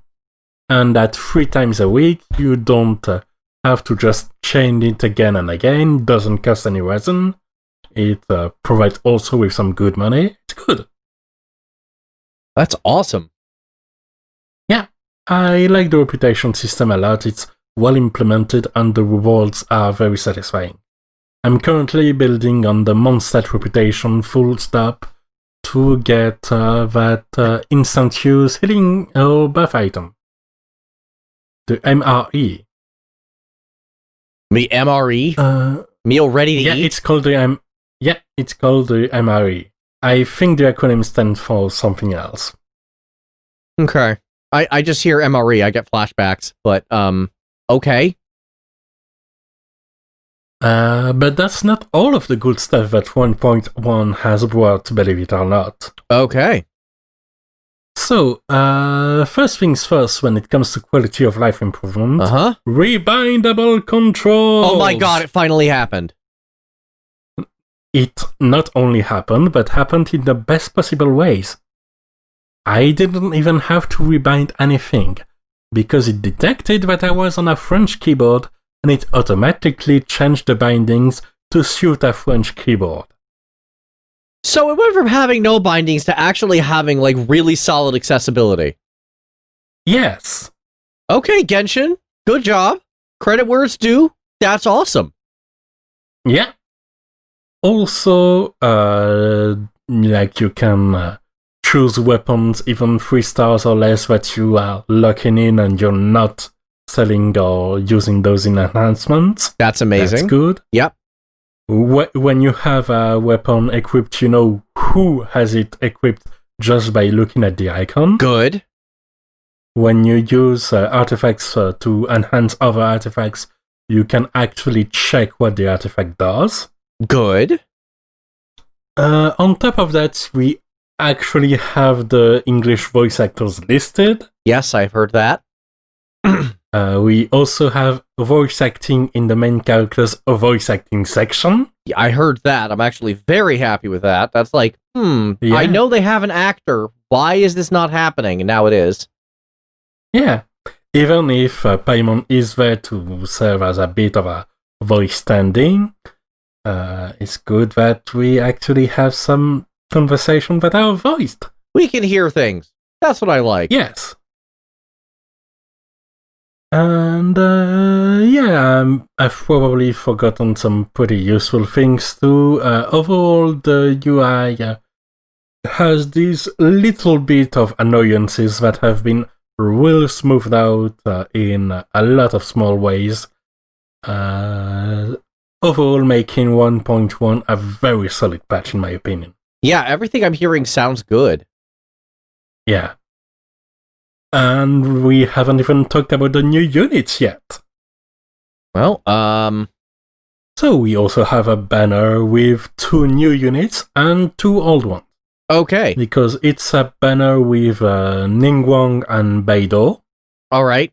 And on top of that, you have the 2 units which are Diona, a 4-star bow hero. Interesting. Basically, she has an sort of heat-seeking missile that you charge a little bit, and then it provides her with a shield. That's cool. How much, what's her element? Ice. Ooh, that would be useful against the Ice Wolf for a whole variety of reasons. Barbara is risky on that fight. Yep. And then she also has the ability to deploy a healing field. Nice. As her elemental burst. So it's just have a field, change your character. As long as your character stay in this area, it's healed. Kind of like Bennett's field does, except it's based on Diona's stats and not a percent of the character's HP. Okay. But overall, she's pretty straightforward, not very offensive, more of a support that just comes in, drops her skills, and comes back out. And then we have Tartaglia, aka Childe, which is an interesting unit. So, he's water elemental, and he is a bad archer. He has a normal string with nothing exceptional to it, except that his charge attack can tag enemies. When an enemy is tagged and you hit him with another charge arrow, it gets additional AoE damage around there. However, things get interesting when you press his elemental skill button. Okay. At which point, he becomes a dual sword user, which is essentially a kind of slicker sword moveset. Okay. You even have the charged attack that just deals 2 slashes that deal a knockback and that you probably shouldn't use. But the main attack string goes fast and also does this AoE around the enemy if they are marked on every hit. And also at some point the crits mark the enemies. And when you defeat an enemy, the mark spreads. Okay. And so yeah, it's basically using this mark as a way to deal lots of water AoE damage. Enough that Childe is a very good damage dealer in spite of us not having yet any dedicated water damage artifact set. Okay. Because, and also his elemental burst changes depending on whether he's in his sword's form or in his bow form. The bow form deals a little bit of less damage but marks enemies. The sword form deals more damage but it in a smaller AoE and deals increased damage to marked enemies. So you have one that's as an opener and one as a finisher, essentially. And it did a lot of damage. But what makes Childe so interesting in my book is that, of course, you want to use him in his sword form most of the time. Unless you have to do something like shoot an enemy weak point. But the longer he stays in his sword form, the longer his cooldown is. So that's one unit you have a reasonable argument to use as a secondary frontliner on top of your main frontliner. Okay. Essentially using him as a frontliner, while you can use the swords, and when they're on cooldown for 30 plus seconds, you switch to another frontliner. That's actually a pretty cool setup. I'm okay with that. Yeah. Yeah, it feels natural to those people that don't really feel comfortable with sacrificing some of their shiny units because they can have support instead. The people who don't accept that Keqing and Diluc don't really work well together, for instance. Yeah. Childe and Keqing work very well together. Okay. For contrast. And yeah, that's Genshin. That's a lot of good stuff. And if all of the patches they drop on us are this good, I am on board for the long run. Okay. Sounds good. And that brings us to, of all things, FGO. We don't talk about Fate Grand Order very much on this show.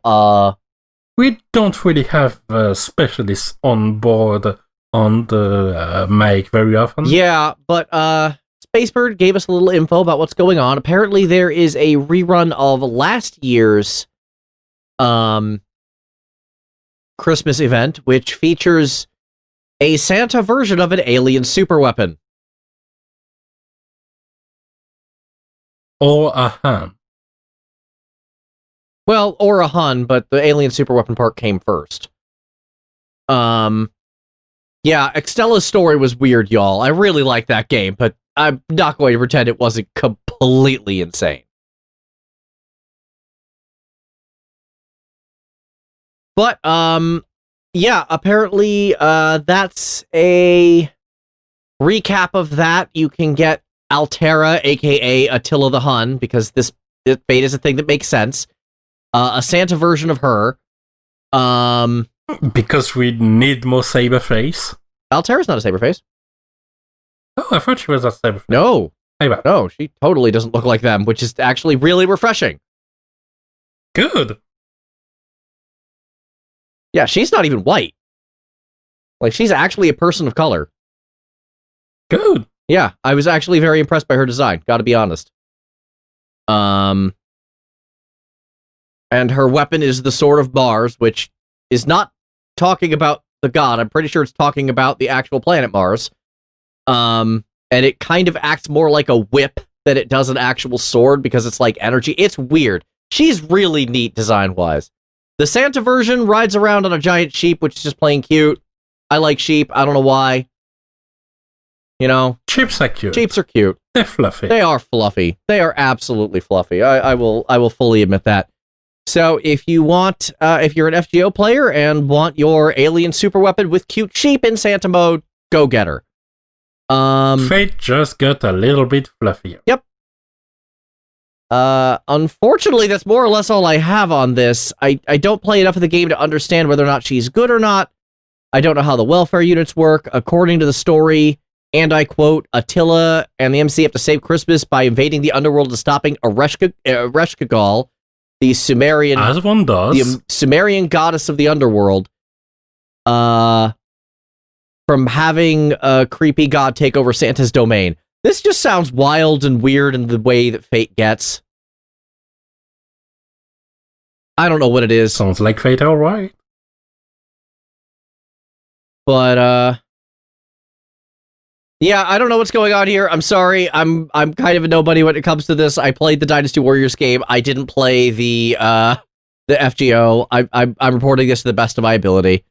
But she seems cool. Seems like a cool Christmas unit. I hope you enjoy her. If you want to go for her, good luck. And that brings us, I guess, to War of the Visions. I didn't have much to say on it. Oh, hold on. Apparently this version of Altera is actually an archer, but still has the whip sword. So it's a different class than the main version, who is a saber, just not a saber face. Important distinction. Yes, she has the class, not the traditional look. Though I clearly pay Fate wrong because one of my favorite sabers is actually a dude.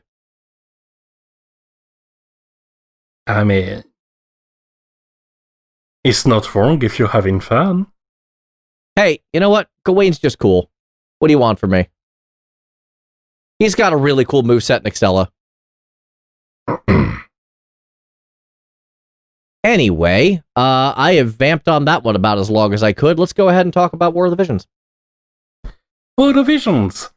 As I've said in the FFB segment, I haven't played all that much on War of the Visions. It's even worse, so I won't give detail. I haven't really checked on the new units, I feel. But there's a mage and the other, I think, in some sort of Ruin Knight. Okay. And the mage is an actual black mage, but also the leader of a ninja village somehow. Yeah, that makes sense. Does this one also play video games? Because so far, Gumi's been really messing with their ninja lore. No, I believe he was featured in the last ninja-related story event. All right. And didn't seem to play anything. He was mostly angry after a certain point, anyway. All right. Angry ninjas. You know what else makes people angry? Summon that don't get any CG. In particular, Aigaion. Wait, Aigaion like the boss from FFBE Aigaion? Aigaion like the boss from FFBE Aigaion. It's not even the first trail boss that is a summon. Yeah, you said the Iron Giant and the Two-Headed Dragon both made it over. Neither of them got CGs either. We also had more recently Bloody Moon, which was MR. Aigaion is UR, at least, but not CG. I don't know. I would call those two both the most iconic bosses of FFBE, so I'm actually a little disappointed by that. Yeah, and I really like the idea that they had the most iconic bosses that were FFBE originals that translated into summon, because they deserve the love. These are some really nicely designed bosses. They're not Chamber of Arms well designed, because that's the peak, in my opinion. I'm inclined to agree with that. But Aigaion feels very iconic, and not only because at his release, it was a 2+ hour fight. Yeah. 2 for some of us. I spent 8. I actually fell asleep in the middle of the fight, left the fight open, and finished the following morning. Oh, wow. Okay.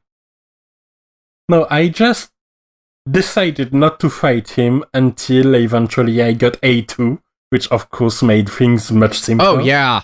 Oh, yeah. Turns out the fight doesn't take 2 hours when you can kill a fist in 2 turns. No, it really doesn't. I think I went back and refought it after I got the bots myself, and it was much, much more reasonable.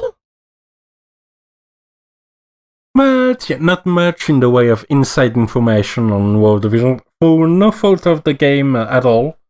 There's no new way they've piled right after the next one or anything like that. It's just video games are a lot. Video games are a lot, and that kind of brings us to our main topic. Because sometimes they're not a lot. Sometimes they're the opposite of a lot. Sometimes they're only here for a brief minute. Oh, they're a lot, but not for a long time. Yeah. So we're going to actually talk about something that's become kind of a pet peeve of mine, and that's temporary content in non-temporary video games. Yep. I'm getting increasingly annoyed by this. And this came up, just to tell you guys the whole story. So Rand has been doing this thing lately where we've been doing the production order, where in lieu of a main topic, he'll put in an emote. Today's was a Goomba.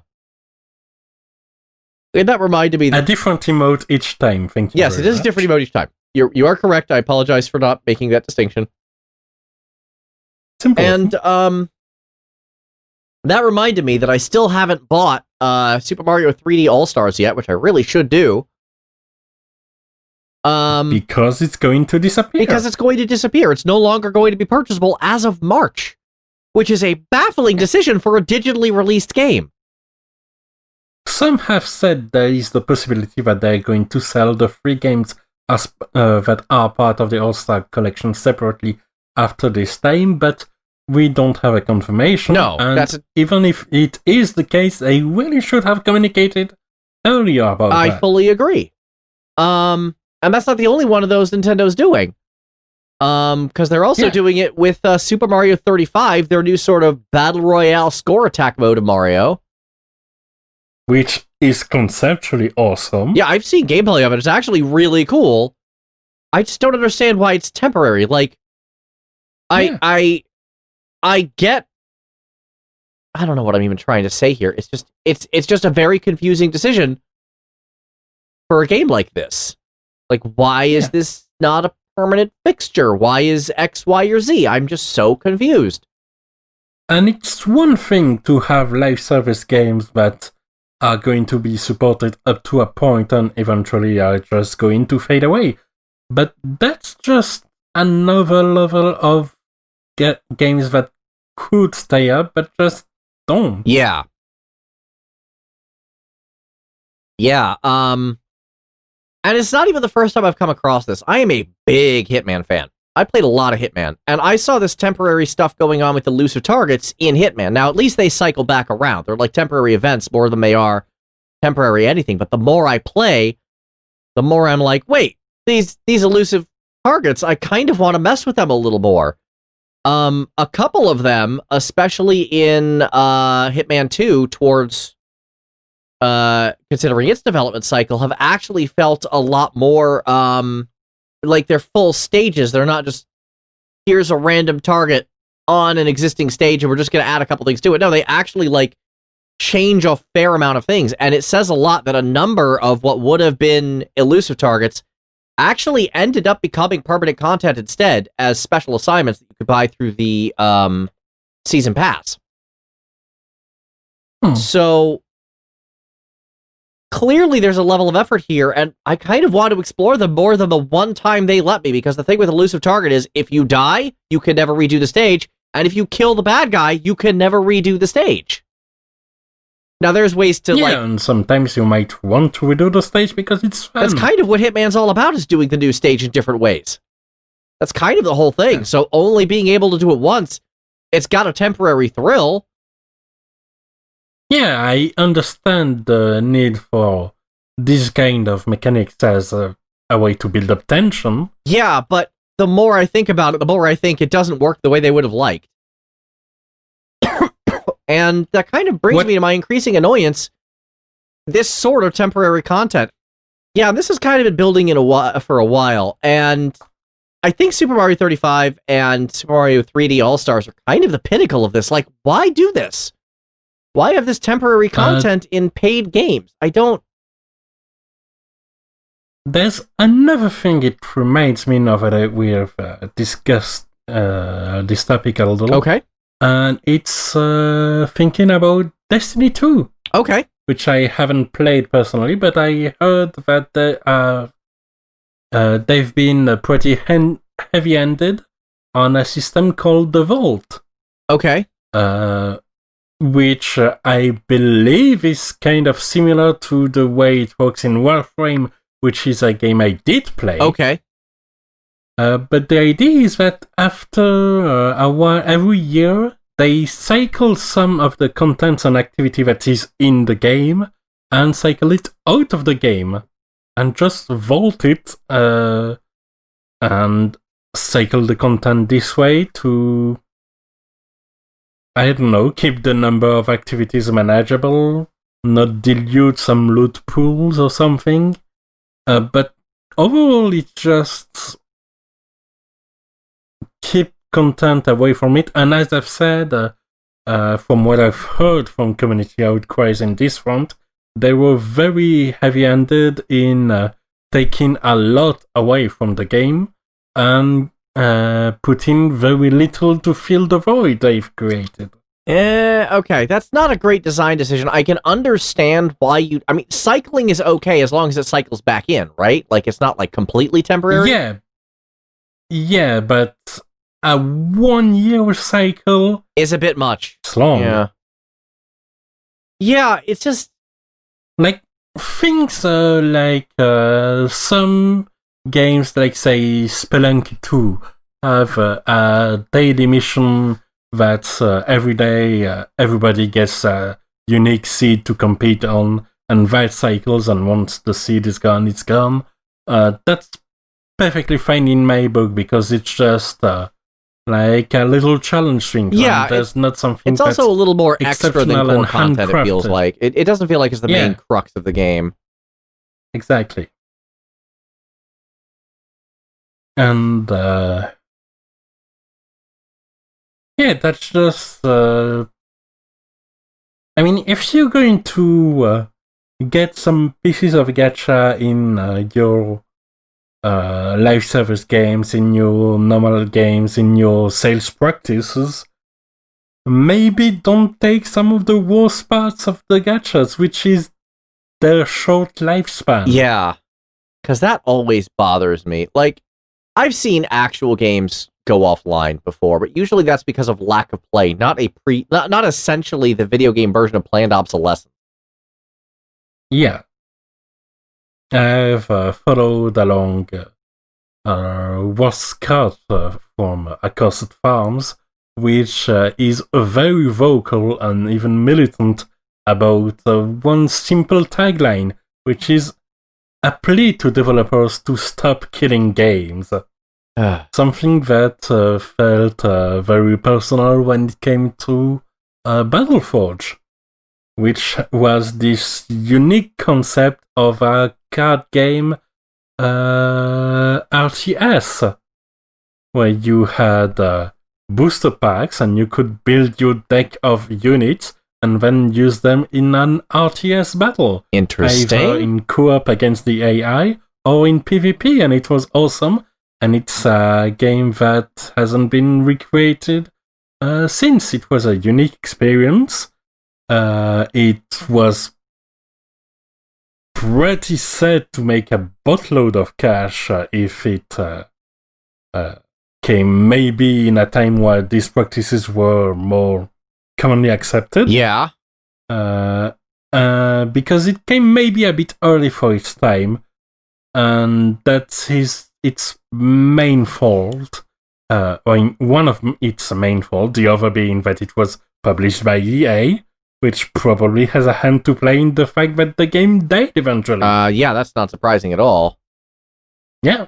It's EA. They're well known for exploitative practices when it comes to their IPs. That's not even a controversial statement. It's something they're well known to have done.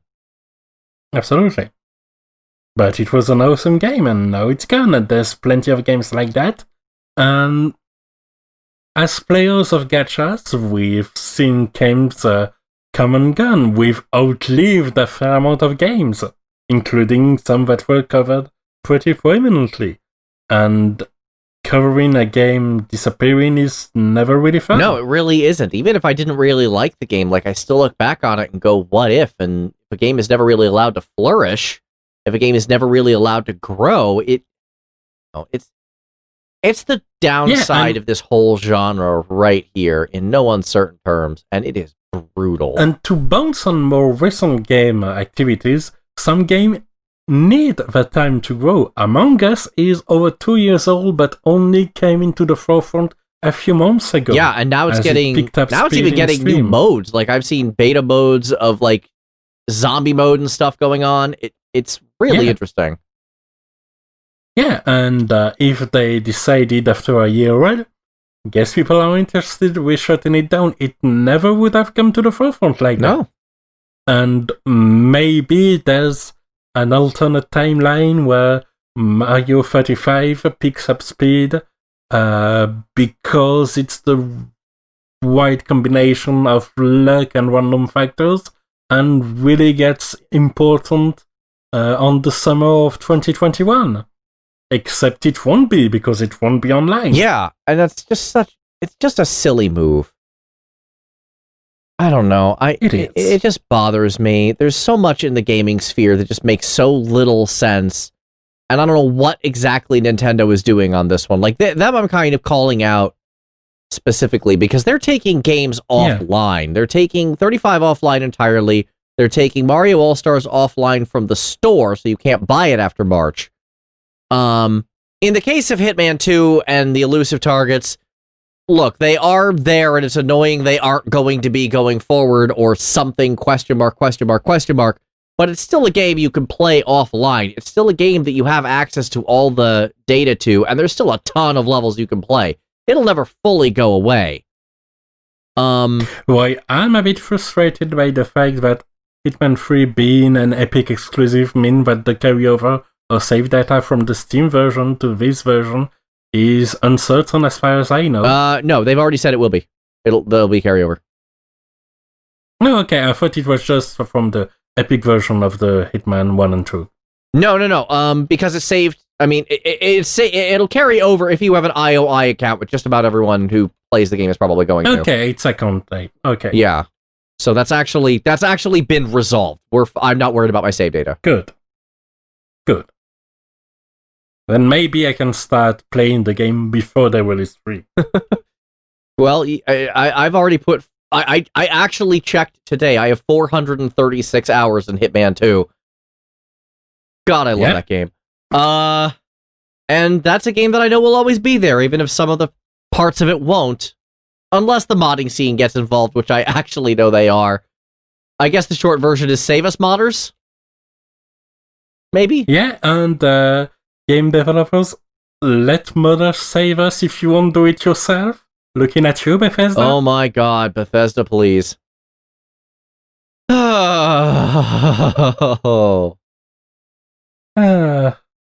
Video games are great, except for the part where they're not allowed to be. Pretty much. And that about sums it up for this week. Thank you guys so much for tuning in. We'll be back more in a couple weeks with more of the games you love to hate. Also, stay tuned next week or so for the first episode of Music Arcade, going live after the A New World concert online. Because while Mario are temporary, music is eternal. Darn right. Have a good night, y'all.